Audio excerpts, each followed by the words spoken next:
I feel as though you have had to spend so much time speaking to so many different audiences in the world that when you finished being the president of Ukraine, you may take a vow of silence for a few months. But while we have you, you talked about the next few months, the next 90 days. Can you give us a sense of what you expect? We are seeing signs of what is going on in Kherson, in Kharkiv. Is this the beginning of a major Ukrainian counteroffensive?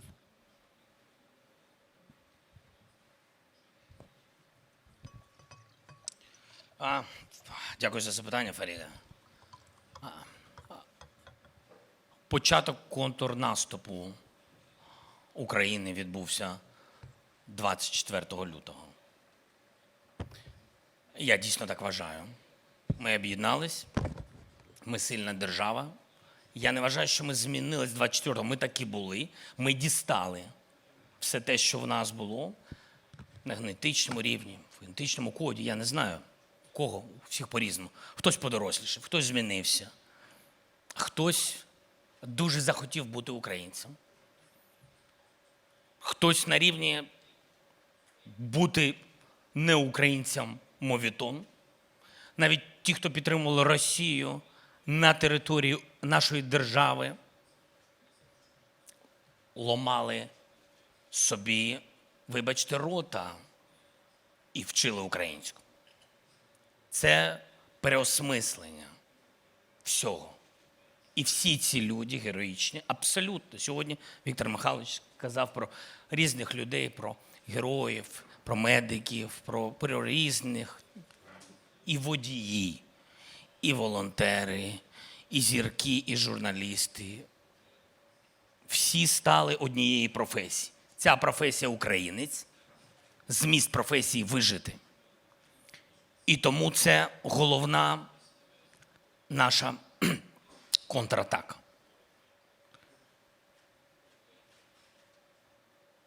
Вона почалась, вона незмінна. Ви мене запитували про момент один, я вам сказав, питання нема про що говорити, до чого ми готові, куди ми готові. Питання дуже просте. Це наш дім і немає виходу. Ми знаємо, хто сусіди, іншого дому нам ніхто не дає. Ми не хочемо, але почекайте, ніхто ж і не дає. Тому це наше, і ми його будемо захищати. Виходу немає. Вихід один – перемогти. Це ціль, щоб вижити.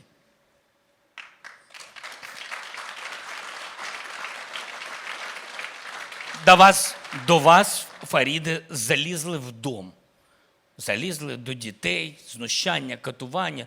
Не хочу про ці зараз деталі, хоча вони щоденні, на жаль. Статистика кривава. І вони вже тут. Питання вийти з дому ми не вийдемо. Питання ми залишимось тут. Живі або точно живі. Я все ж таки вірю в нашу перемогу. Точно всі ми віримо більше, ніж вони. І це головне. Головна наша зброя, що ми віримо, знаємо перемогу, відчуваємо. І ми повинні встигнути. Бо для них буде страшно. Якщо наше покоління не встигне, не дай Боже, і ця війна затягнеться, я в це не вірю, але просто хочу сказати, якщо наше покоління не встигне, то діти всі встигнуть.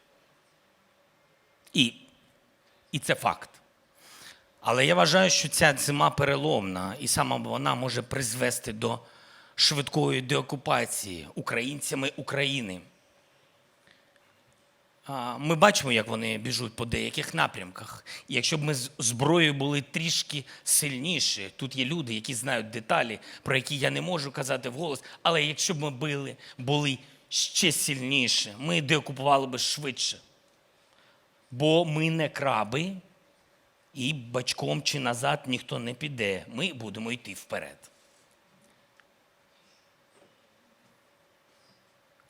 І в цьому питанні, я думаю, є відповіді на до чого ми готові, з ким ми готові, коли ми готові.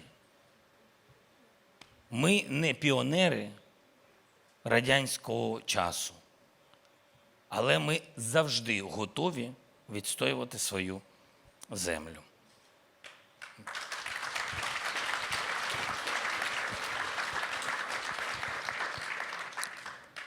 President Levitt, much has been said about the winter.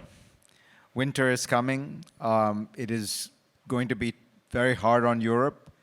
Energy prices are already, in some countries, up tenfold. Electricity prices in Germany are now 15 times what they were 2 years ago.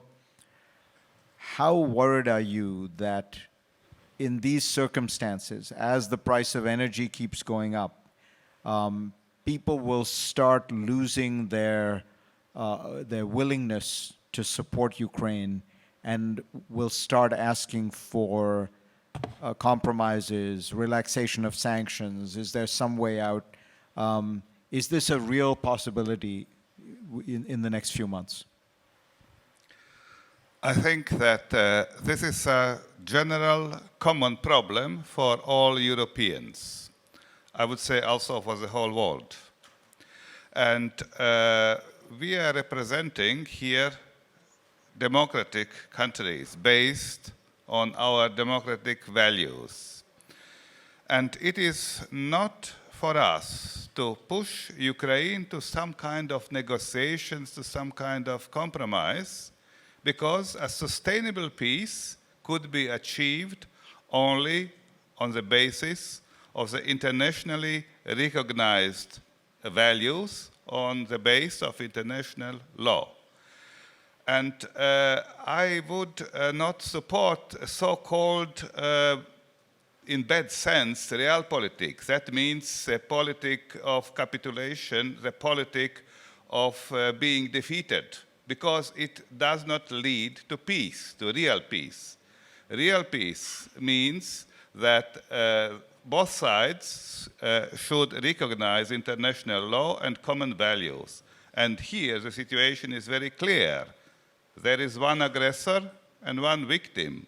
I know that in Europe there are some confused people, a smaller part of the population, which does not know who is the aggressor and who is the victim. I think the moral compass is not functioning by them, but it's clear that the big majority is supporting the European values, our democratic system. And then our only duty is very simple, to support Ukraine. This is what we can do. Support in terms of military support. It's a most urgent need. We should give Ukraine all what Ukraine needs in order to restore the sovereignty.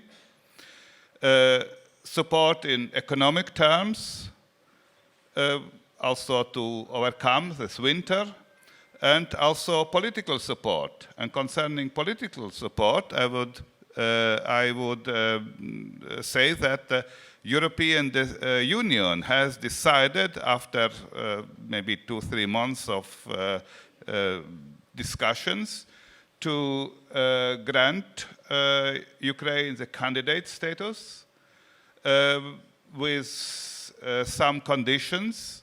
Most of the conditions are fulfilled, and we, Latvia and Poland, we have spoken about that today, will push for starting of the negotiations with Ukraine. Because I am convinced that after the war, after the victory of Ukraine, Ukraine will be one of the stronger European nations. Politically, after this terrible experience, which will base on our common European values, with a modern infrastructure after the rebuilding of Ukraine, and it would be not only for the benefits of Ukraine, but also for the benefits of whole Europe. This is a European perspective. And having in mind that, I think that our society has no real choice. should support, and also we, Ukraine, and also we should give our part in order to overcome this situation, the energy prices and so on. It's our common burden caused by Russia, but it is a price for our freedom. It's our contribution to the freedom of Ukraine.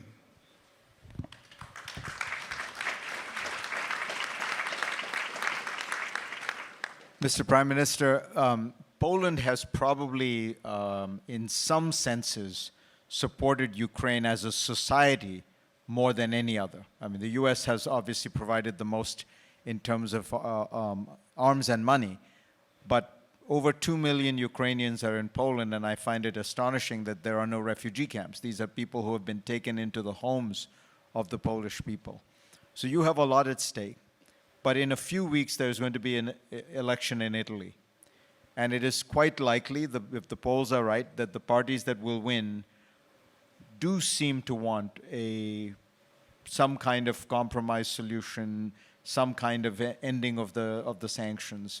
How are you going to handle these concerns? You already have a Hungary that has made requests in that direction. Now, if you have Italy, that becomes a growing force within the EU. Well, so far, our voice calling for freedom, for supporting Ukraine, was not only loud but also effective. And I believe that we will be able, together with our friends from basically the eastern flank of NATO, the eastern flank of the European Union, we are going to be equally effective in the future. Because if your neighbor's house is on fire, yours is not safe either. And this should not be the wisdom of the Central and Eastern Europe, but this should be the knowledge and understanding of the rest of Europe. Because what will come out of this war, apart from my deepest beliefs that Ukraine is going to win and defend its sovereignty and freedom, out of the war, out of those ashes of war, there will be the new shape of Europe also created. And this is why this is such a geopolitical moment, such a turning point in the history of the world, not only in the history of Europe. What Ukraine is doing today, Ukraine is fighting for yours and ours freedom and the future of the free world. And this should be understood by everybody, including our Italian friends and German partners and French and the others, because they all were sometimes of a slightly different opinion than we were. And unfortunately, it happens again and again. And indecision and delay, procrastination and hesitation are the parents of failure. So this is why we are organizing, together with, of course, our Baltic friends and the Czech friends and Slovaks and other countries, we are organizing the public opinion of the West to support Ukraine as much as they can. And in that context, also in the context of your question, Farid, one additional remark. What could be the next plan of Putin and some people in Western Europe and elsewhere who would want to go back to business as usual? I hope there is no way back to business as usual, because God forbid, a victory of Putin would mean only another war soon after this, such a potential victory. So what could be the next hope or plan? Ukraine and Ukrainian soldiers are fighting with lion hearts on the battlefield. They are great heroes. And it seems to the Kremlin that it won't be so easy to defeat them, to win the war on the battlefield. So they might want to destabilize Ukraine through not allowing any financial support. Of course, this is not them who are giving financial support, but they have huge impact in Western Europe as well. They might want to organize it through their silent allies, through their agents, through their propaganda. The Russian propaganda is the most effective and efficient propaganda across the world for the last 300 years. So they might want to dissuade the institutions, the European institutions, the public opinion, don't give money to Ukraine. And then through this they could create a situation that Ukraine can be bankrupt. And what happens then if Ukrainian state is not able to pay the soldiers and teachers, nurses and doctors and judges and policemen? This could be yet another situation where the public opinion in Ukraine could potentially change. I hope it's an unimaginable scenario, but I try to think in a flexible way how Putin and the Kremlin can imagine the next stages of war. And what's the role of Poland and our friends? Us, until very recently, we have to persuade to our friends in Western Europe, in the free world, across the free world, that both weapon delivery and financial support are critically important ingredients, are prerequisites for Ukraine to survive, to win, and to create, through this victory, a better world and not a worse world. I'm sorry, Farid. Can I just add some words? I think it's very important. Minimum is very important for our country.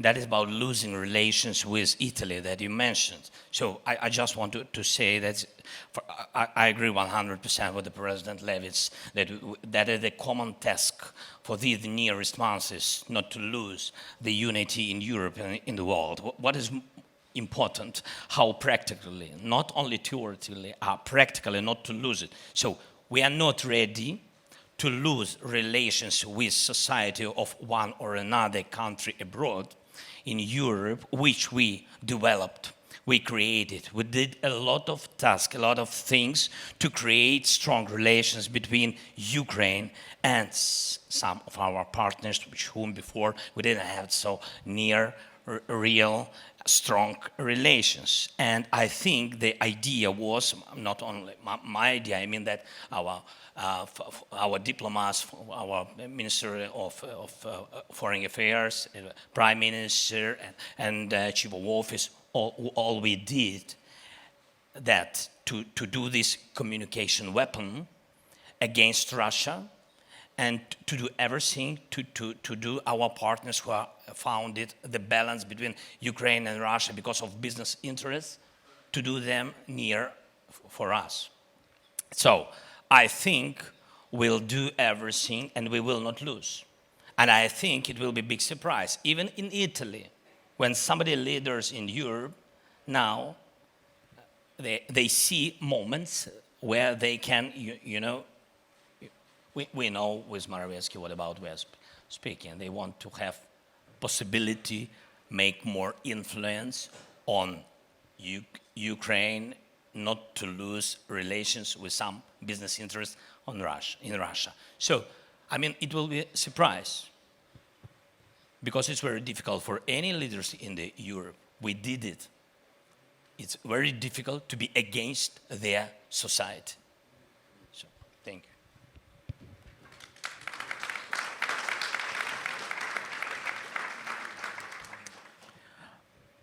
you. Prime Minister Levits, President Levits, you said we are not going to push the Ukrainians to negotiate or to compromise.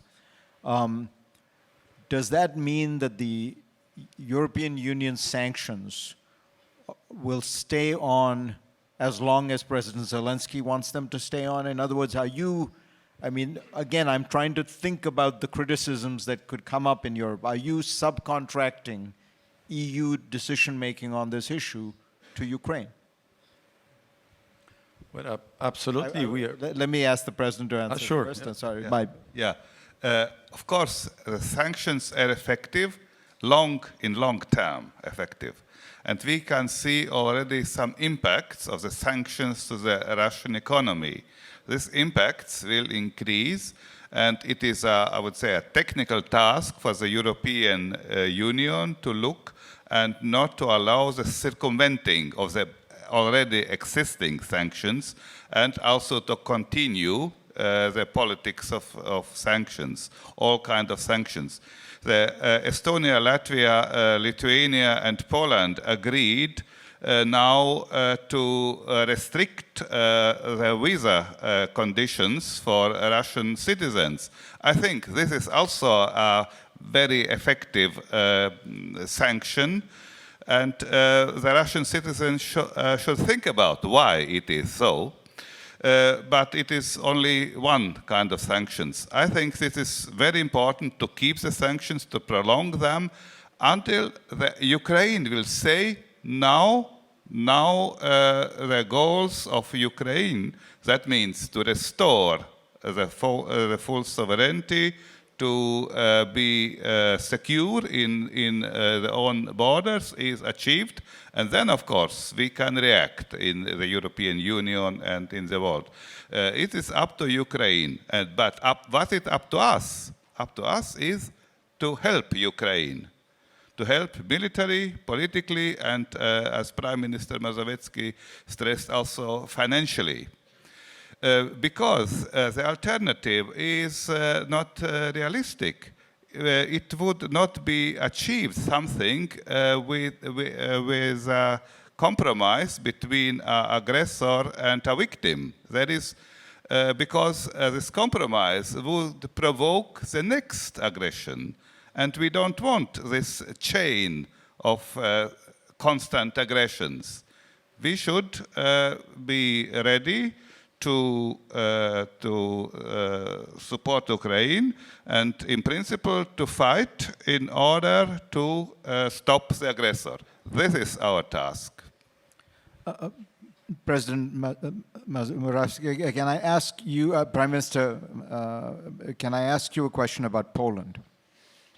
So when I read in the French press or the German press about their concerns about Ukraine becoming a member of the European Union, they often seem to focus on the idea that Ukraine might become another Poland, by which I mean a country with which the EU is having complicated problems regarding the rule of law and what they regard as proper democratic procedures. So in a sense, wouldn't it be helpful to Ukraine, not just to Poland, to resolve these issues with the European Union and, by the way, get $36 billion of EU funds which are being held up? In a sense, isn't it part of what you can do to help Ukraine? Well, this is a question which requires some explanation, because there is a hidden hypothesis between the lines, Farid, of what you said, what you asked me about. So I try to cut the long story short. When there was a reunification of Germany, German government back then in 1991 made a vetting of all the judges and prosecutors coming from the communist time. And they have left in adjudicating only some 30%. So 70% were out.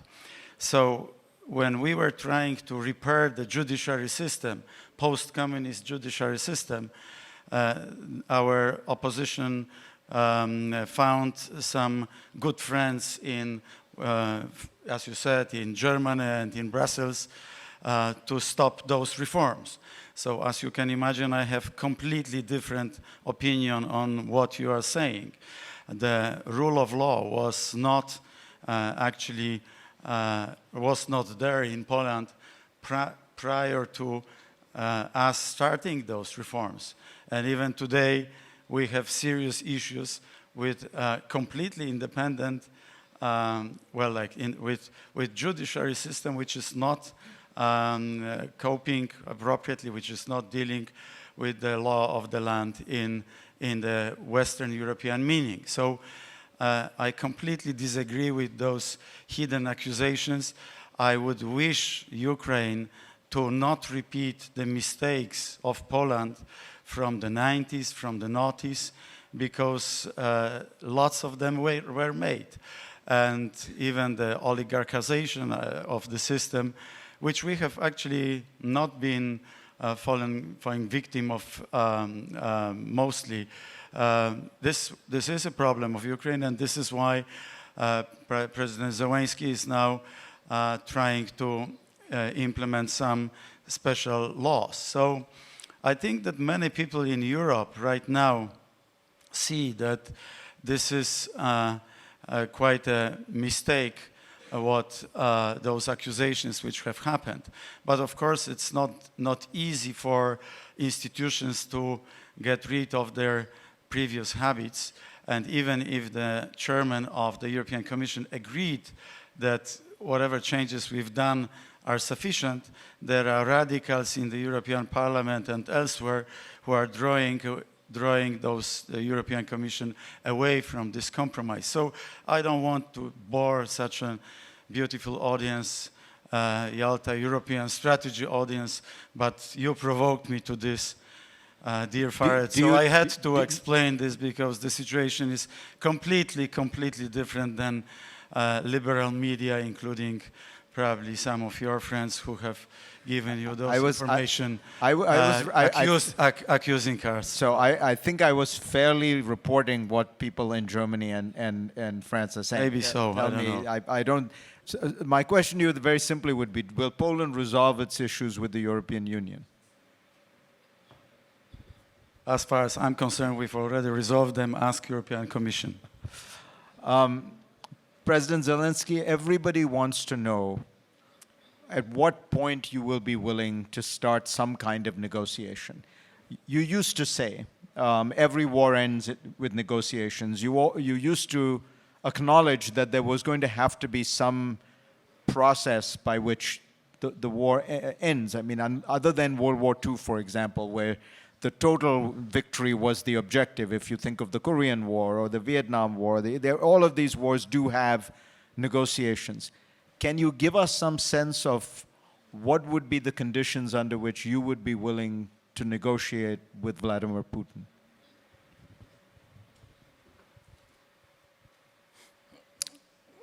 Дуже дякую за запитання. Якщо можна, буквально одна думка з приводу запитання до прем'єр-міністра Моровецького. Там є така наративна історія, асоціація України з проблемами.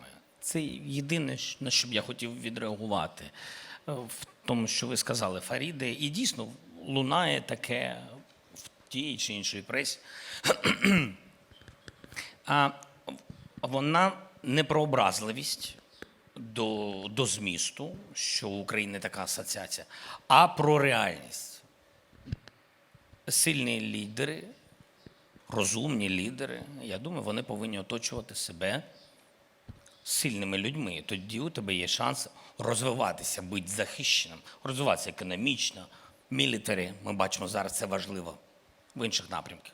Дурні оточують себе тільки слабими людьми, тому що бояться втратити якийсь нібито вплив. Я все ж таки вважаю, що в більшості країн Європейського Союзу розумні лідери. І розуміють, що Україна – це не проблема, а надбання. Надбання з точки зору саме цієї міцності і можливості розвиватися. Блокують тобі Чорне море, всі зрозуміли, почули, що через це є проблеми всюди.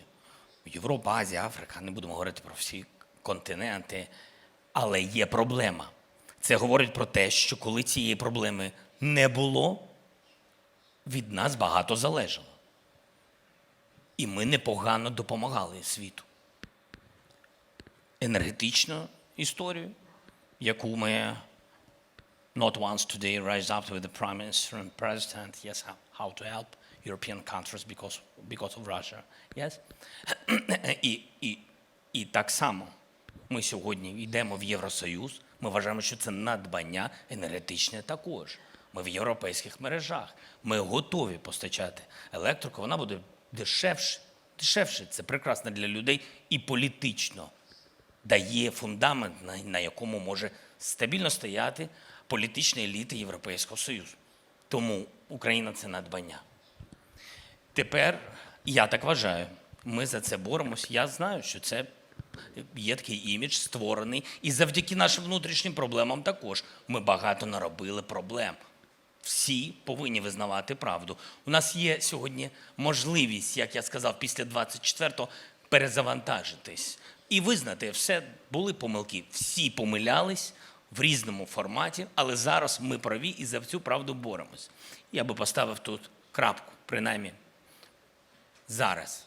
Що стосується, і хочеться, щоб на території цього надбання, я плавно так перейду до вашого другого запитання, чи до вашого запитання, і хочеться, щоб була безпека, щоб не було війни тут. І це важливо для нас. І не менш важливо, ніж для європейських держав. І ми також захищаємо Європу. Війна тут. І з цієї точки зору це надбання для Європи. Давайте чесно. Якщо б ми вже склалися, то вони були б на кордонах з Польщею, з прибалтійськими нашими друзями. Могли би, принаймні, ризики такі, не дай Боже, але ризики такі існували. І це була би проблема. Тож, підкреслюю, що Україна – це надбання. Ми хочемо закінчити війну.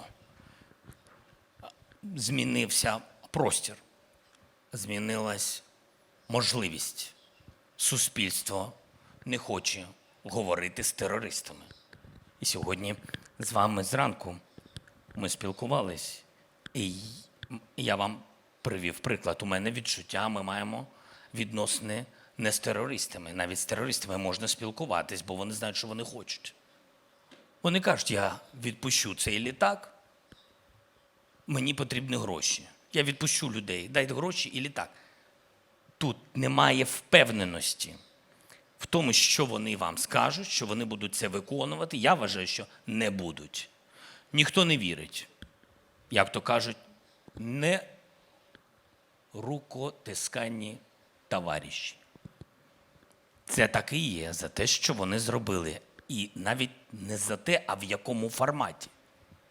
Не по правилах війни вбив. І тебе вбили. А зайшов до мирної людини, гвалтував, катував і вбив. Це не терорист. Бо якщо він це робив за печку, то він, хто це? Що це? Це навіть не терорист. Тобто терористи, які не знають, що вони хочуть, і готові говорити ультимативно. Тому їм треба прийти спочатку до іншого статусу. Стати просто ворогом, щоб ми змогли з ними відкрити дипломатичний коридор. Відійти від наших територій до того моменту, як вони стали терористами. Вони повинні відійти до цього моменту. Вони повинні показати політичну волю, що вони готові віддати назад чужу землю. Тоді ми можемо говорити принаймні про якісь коридори, які відкривають ті чи інші дипломатичні кроки.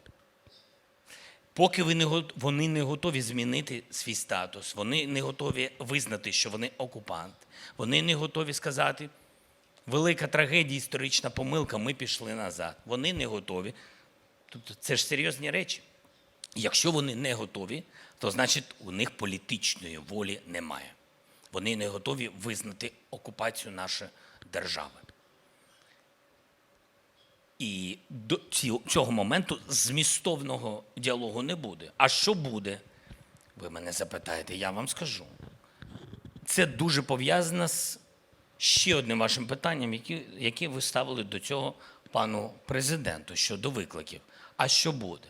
Зменшення допомоги Україні – це одна з деталь цього глобального пазла для лузерів.